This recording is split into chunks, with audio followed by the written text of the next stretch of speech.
लेकिन वेतन बाधित होने के कारण वो शादियां नहीं कर पा रहे हैं। बहुत लोगों ने लोन ले रखा है, उनके घर नीलाम हो रहे हैं।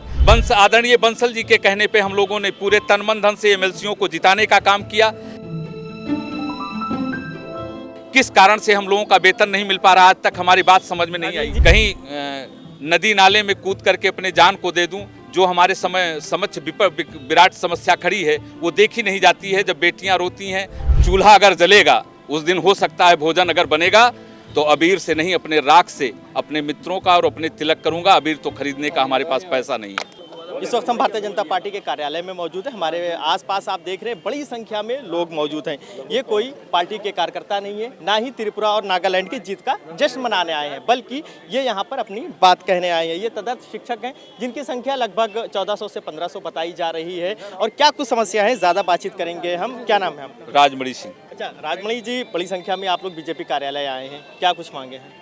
हम लोगों की मांग है कि 8 महीने से हम लोगों को वेतन नहीं मिल रहा है। जिन वेतन की बदौलत हमारे बच्चों की परवरिश होती है, हमारे बुजुर्ग हो चुके माँ बाप जिनकी गंभीर बीमारियां हैं, उनसे इन वेतनों की बदौलत उनकी दवाइयां चलती हैं। हमारे काफ़ी ऐसे तदर शिक्षक हैं जिनकी बेटियां बड़ी हो चुकी हैं, शादी करने योग्य हैं, लेकिन वेतन बाधित होने के कारण वो शादियाँ नहीं कर पा रहे हैं। बहुत लोगों ने लोन ले रखा है, उनके घर नीलाम हो रहे हैं। और हम लोगों ने अभी जब बंसल जी यहाँ संगठन मंत्री थे, जब लखनऊ एमएलसी का चुनाव हो रहा था तो हम लोगों से कहे भी उस समय विज्ञापन निकल चुका था, निरस्त भी हुआ।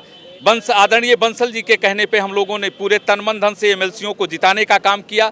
हम इतनी प्रार्थना और निवेदन करने आए हैं और अभी सदन में माननीय मंत्री जी ने आश्वासन भी दिया था हमारे शिक्षक एमएलसीओं को कि किसी का वेतन बाधित नहीं किया जाएगा।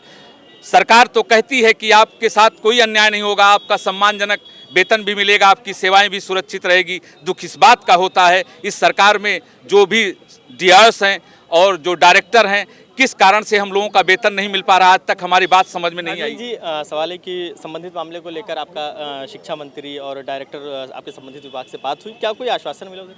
आश्वासन उन लोगों ने भी दिया, डायरेक्टर ने भी दिया, दीपक कुमार साहब ने भी दिया। इसके पहले आराधना शुक्ला ने भी कहा था कि माननीय मुख्यमंत्री जी से मिल लीजिए। एक बार उन्होंने ये भी कहा कि माननीय मुख्यमंत्री जी की बात, आपकी बात उनके संज्ञान में आ गई। आज कुछ सकारात्मक वार्ता हुई थी, आप सबका कल्याण होगा, लेकिन आज तक तो कोई कल्याण हम लोगों का हुआ नहीं। हम लोगों की ये स्थिति है, या तो कहीं नदी नाले में कूद करके अपने जान को दे दूं, जो हमारे समक्ष विराट समस्या खड़ी है वो देखी नहीं जाती है। जब बेटियां रोती हैं, माँ बाप बुजुर्ग बीमारियों से और दवाइयों के अभाव में जब वो तड़पते हैं तो ये बर्दाश्त नहीं होता है। अब तो यही मन कहता है कि अपने प्राणों को। आप लोग बीजेपी कार्यालय आए हैं, आगे क्या विरोध प्रदर्शन कोई करेंगे, कार्य बहिष्कार कैसे अपना जो है? सरकार है, क्योंकि हमारी 3 पुश्तें भारतीय जनता पार्टी से जुड़ी रही हैं, कभी इस जुबान से मुर्दाबाद निकल ही नहीं सकता है, तो जिंदाबाद ही करना है। चाहे तो ये हमको जीवन दे दें, चाहे मजबूरी है जिंदाबाद कहें। नहीं, मजबूरी तो नहीं है, लेकिन एक लगाव है अंदर से, इसलिए भारतीय जनता पार्टी का मोह नहीं जाता है, तो इसलिए विरोध नहीं हो पाता है।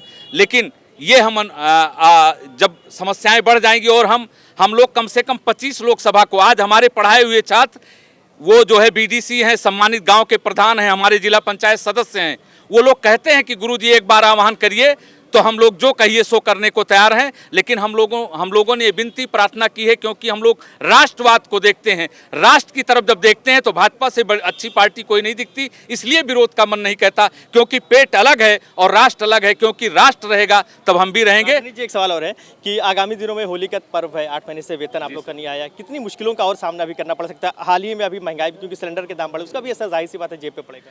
मित्र, आपने बहुत बड़ी बात की। अगर चूल्हे की राख, चूल्हा अगर जलेगा उस दिन हो सकता है भोजन अगर बनेगा, तो अबीर से नहीं अपने राख से अपने मित्रों का और अपने तिलक करूंगा। अबीर तो खरीदने का हमारे पास पैसा नहीं है।